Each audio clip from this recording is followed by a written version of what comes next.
وأوحى ربك إلى النحل أن اتخذي من الجبال بيوتا ومن সুরেলা কণ্ঠে এভাবেই এক মনে পবিত্র কোরআন তেলাওয়াত করছেন হাফেজ মুয়াজ মাহমুদ।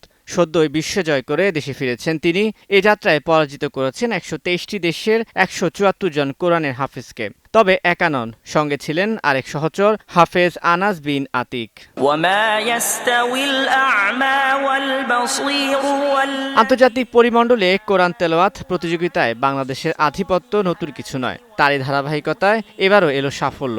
মক্কায় হেরেম শরীফে ৪৪তম কিং আব্দুল আজিজ আন্তর্জাতিক কোরআন প্রতিযোগিতায় চতুর্থ গ্রুপে প্রথম স্থান অর্জন করেছেন রাজধানীর মারকাজু ফয়জিল কোরআন আল ইসলামীর কিতাব বিভাগের ছাত্র হাফেজ মুয়াজ মাহমুদ। আর তৃতীয় গ্রুপে প্রথম স্থান অর্জন করেছেন মারকাজু তাহফিজের ছাত্র হাফেজ আনাস বিন আতিক।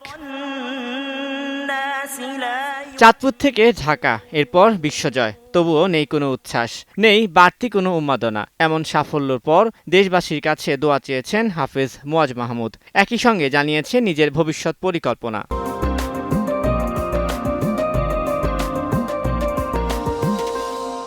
আমার ভবিষ্যৎ পরিকল্পনা হচ্ছে আমি পড়াশোনা করছি, পড়াশোনা শেষ হলে আমার এতটুকুই ইচ্ছা আল্লাহর দিনের যতটা ব্যাপক খেদমত করতে পারবো। সৌদি আরবের বাদশাহ সালমান বিন আব্দুল আজিজের পক্ষ থেকে বিজয়ীদের মাঝে পুরস্কার বিতরণ করেন মক্কার ডেপুটি গভর্নর প্রিন্স সৌদি বিন মিশাল বিন আব্দুল আজিজ। নিজের হাতে গড়া শিক্ষার্থীর এমন সাফল্যে উচ্ছ্বসিত মুয়াজের শিক্ষকও। আমি নিজে শুধু এই ক্রেডিট, এই কৃতিত্ব আমি মুয়াজ মাহমুদকে দিব না, অথবা শুধু আমার প্রতিষ্ঠান মারকাজু ফয়জিল কোরআন আল ইসলামীকেও দিব না। আমি মনে করি এই কৃতিত্ব, এই অর্জন, এটা বাংলাদেশের 18 কোটি মানুষের অর্জন, এবং আরও ব্যাপক করে বলবো সারা পৃথিবীর তাওহীদি জনতার অর্জন। পুরস্কার হিসেবে হাফেজ মুয়াজ মাহমুদ পেয়েছেন সম্মাননা ক্রেস্ট ও নগদ 50 লাখ টাকা, আর হাফেজ আনাস পেয়েছেন প্রায় 65 লাখ টাকা।